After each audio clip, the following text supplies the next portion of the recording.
Hello.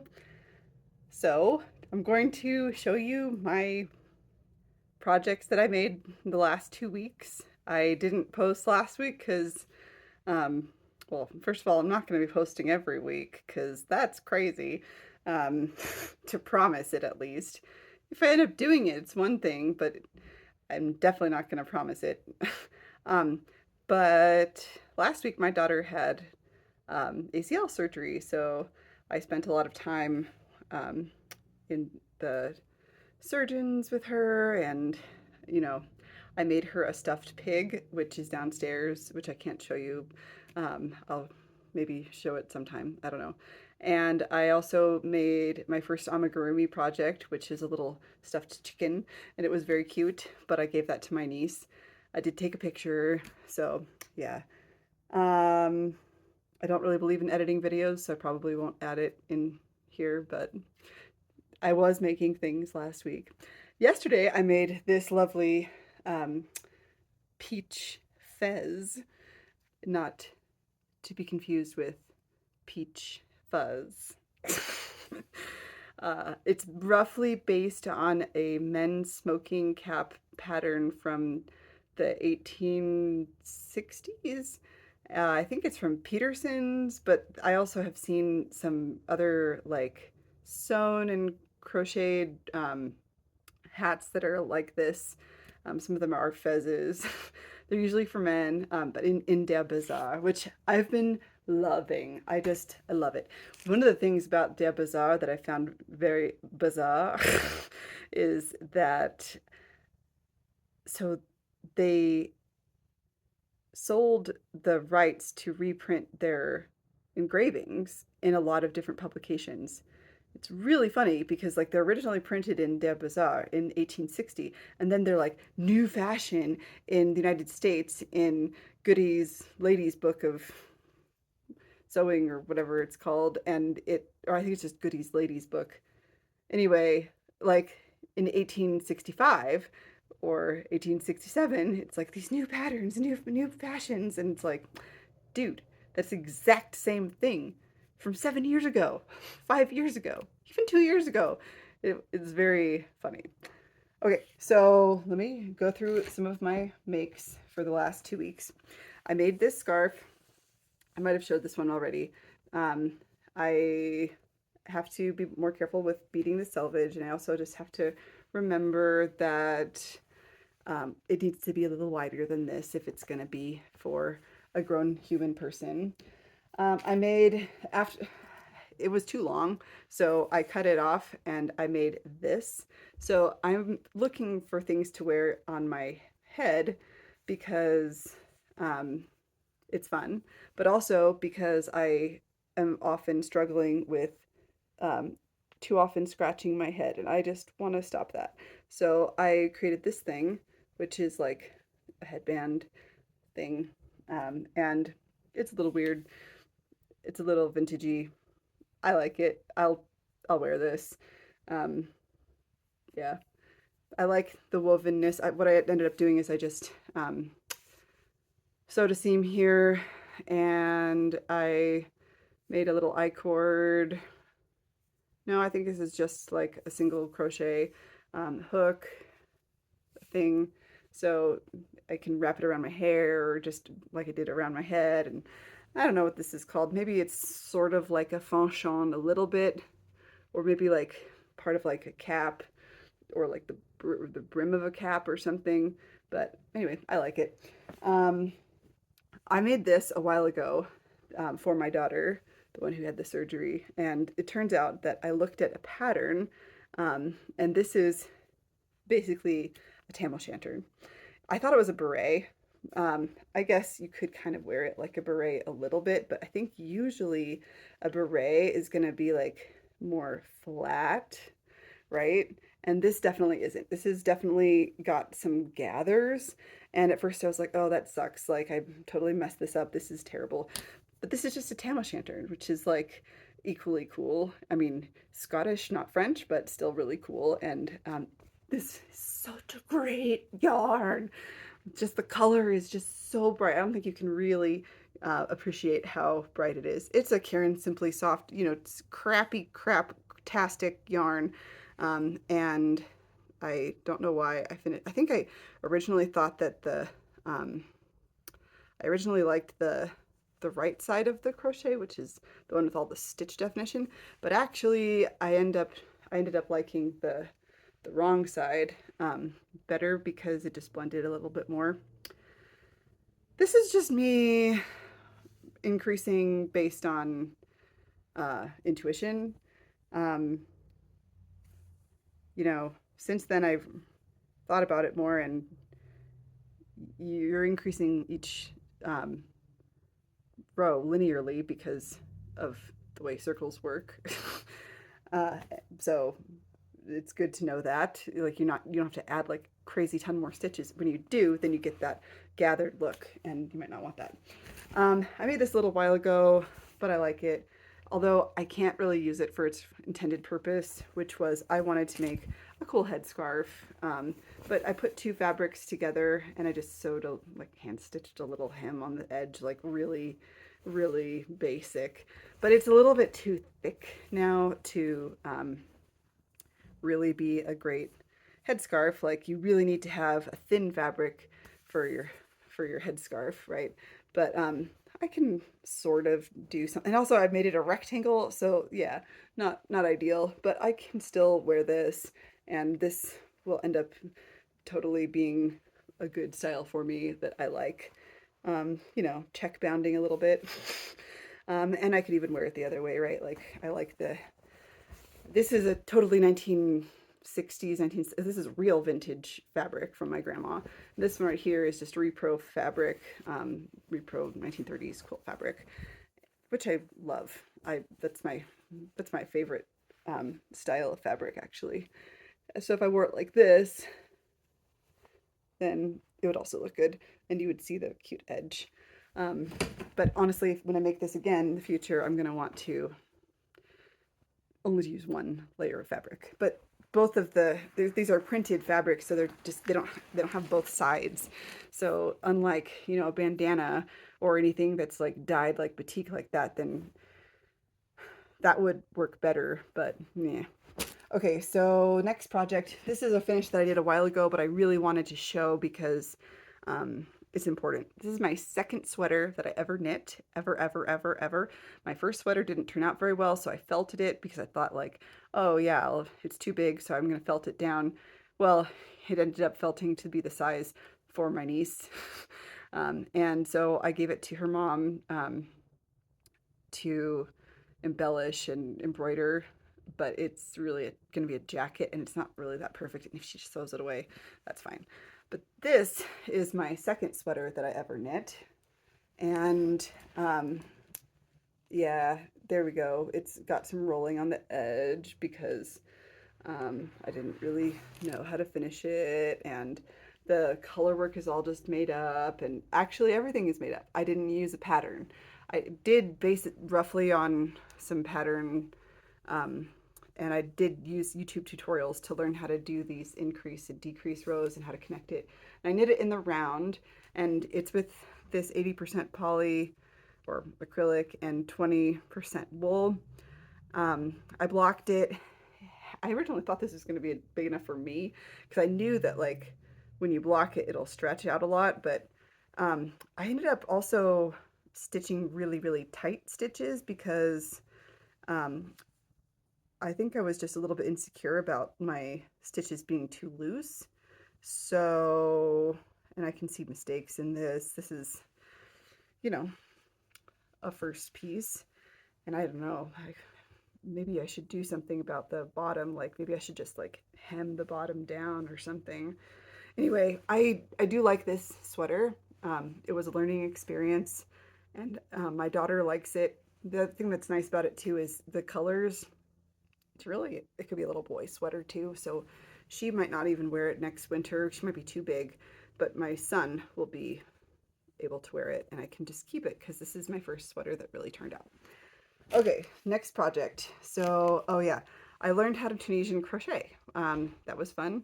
And so I made a cool headband. This looks like a 1980s exercise headband. Really though, the best person it looks on is my husband. It's so funny because he would never wear anything like this. I think if I were gonna actually wear it unironically, I think I might wear it to the gym sometime because it's kind of fun. But like wearing it like this, where my hair's over it, um, I probably could do it. But like it's super bright pink. I'll probably wear it because I'm weird and that's fine. Um, Here is this. I need to weave the final ends in. They're still out, but this is fun. Oh, I better do something about that hair. Here we go. Ready? There we go. Because that's not distracting. This right here is a little purse that I made. Super simple. It was from De Bazaar. This was from, I think it was an 1869 pattern. I don't remember. I actually didn't even translate the pattern. I just did it. And I love it. It's super adorable. It's tiny. And originally, the circle part should have been bigger so that you can see that it like bunches up and it's like this pear shape, which is cute. But the original pattern had it actually be a purse that was all the way out like this. So I'm going to remake it probably with a different yarn. I did discover that this yarn is amazing. This was on a spool like this from somebody's stash who sold me the loom, and it's definitely wool. You can definitely smell that it's wool, and it has a lot of lanolin still left in it, and so it like is a little bit sticky. It's really nice to work with because it like has a little bit of give, and the stickiness is, it's just a really interesting texture, and I like how that little bit of oil in it feels. I mean, this is a useless purse. It's like, what you can't even carry anything except for like, I don't even know what I would put in this. Maybe like, I mean, I don't want to carry change. Maybe it would be like a little sewing purse. I don't know. But, or maybe I could put floss in it. But like the mouth of this is just so ridiculous. So I don't know. And I also didn't, like it only comes out to here at the bottom. Oh, also I really like the fabric that I used in the middle. I'm not sure if you can see that. That is a reproduction 1860s Civil War quilting cotton, which I love. So I just had a little scrap of it and used it. Okay, so next thing, my husband printed me this for my rigid heddle loom. It is a much closer together reed, and we'll see how it goes. It means that I can weave on my rigid heddle loom. I can weave things that have a much tighter weave. Like I could use, you know, yarn like this, the lace weight yarn, potentially. I don't know. We'll have to experiment with it. This is the one that I currently have, so you can see the difference. Like they're the same width, but they're the individual heddles are much different. So, and this one actually didn't come out with any problems, so this one did. So like the whole part of the plastic that, anyway, it still works. We actually did end up having to super glue it back together because this part started sliding off, but yeah, it's fine. Okay, so adventures in filet. So as I've been going through De Bazaar, I've noticed that there's this craft called filet lace, and it's so weird because it used to be super popular in the 18th century, so the 1700s. Then it had a little revival in the 1860s, 1870s, maybe even 1880s, and then it's like since then it's basically disappeared. And I can see why. It's basically tying a bunch of knots. Like that's what you're doing. Just like making a net. So not wanting to have to really figure out the difficult YouTube tutorials that show you how to do it with a lace netting needle, which my husband also 3D printed for me, so I am eventually going to figure that out. Well, I thought like, hey, why don't I just try doing this on a loom? So I have, you know, these cheap as anything round knitting looms. You can get these for $1 at any thrift store here in Utah. Like they're everywhere. This one says Richards on it. Anyway, well, but you can see that it's not like because of the curve of the edges, these are not making squares. And also, I don't know what I was thinking, but like, how am I going to tie knots? I started tying knots by going across, like kind of like a spider web. And I pretty soon realized that this is not going to be very attractive. I'm probably just going to scrap that. So I got a different loom because like in order to do anything with filet lace, you have to start with a base of this filet stuff. And they ask you to make it yourself. So I think this one will work better, but you can see that I like there's only one row here where I actually finished it. Um, and so I went through and I wove the ends, and I also kind of like went around the sides a little bit to keep it kind of secure and taut. And then now I'm going back through and just going through and tying and tying and tying and just going around. And this will be good. It's tedious though. It takes a lot of time, and I don't know. I'm not sure I really want to get into this, but I do have to make some quantity of, or at least get some quantity. Maybe I could just use an onion bag, like seriously, of filet for a certain specific project of an 1860s capote that I'm making. So I had to put a pin in that project, literally a knitting needle, not a pin. But anyway, like I hurt my arm, so I needed to take a break from knitting for a while. Crochet is fine because it's the arm and hand that's okay, and like I am taking more breaks and stuff. But like knitting with a repetitive motion was like really not really good for my ulnar nerve entrapment. And it turns out that the brace that I was wearing for that gave me tennis elbow. So I've got like owies here and owies here. But I just got a steroid shot today, so hopefully that'll help it heal better. Anyway, um, that's why I haven't finished that knitting project, but it requires like a quantity of filet, and I haven't finished that. So another way to make it, I realized, was to just try to make it like as if you're making a net.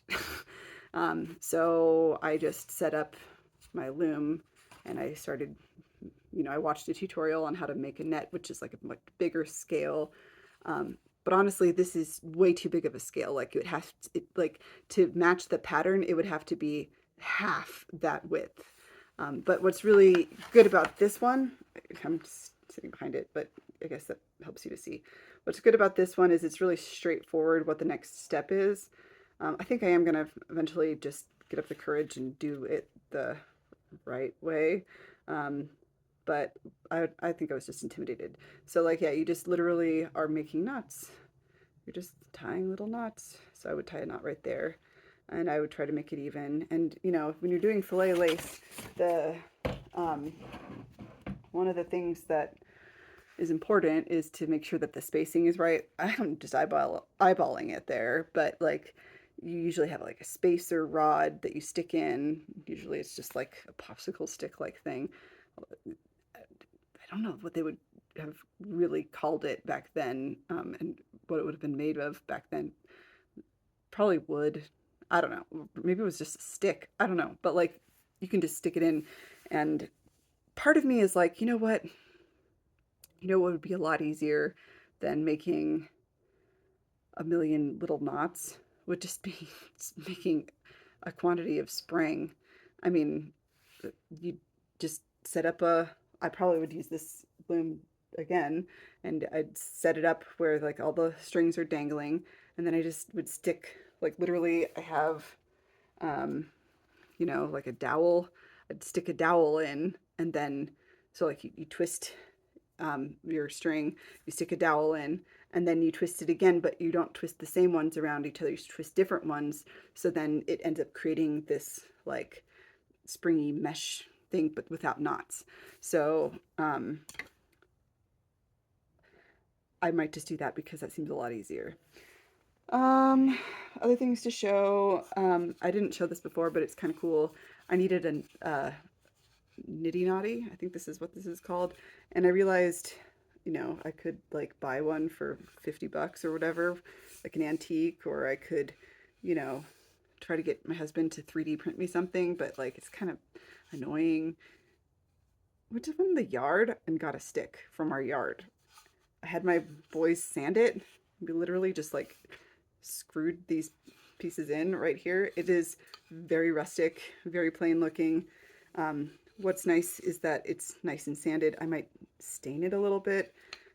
Um, it's got the the bug tracks on it, so that is actually kind of cool looking. But yeah, adventures in fiber. Oh yeah, I also don't have a an orifice hook. That's not a thing that I own. So instead, I found, so this is the very, very, very first quantity of anything that I spun. This is just, I applied some craptastic acrylic yarn together, and then I applied those two together. And I just got some painter's tape and a tiny little crochet hook, which is a size 2.25 millimeters. So it sticks inside of the orifice and works pretty good. Anyway, so those are the adventures that I've been having so far.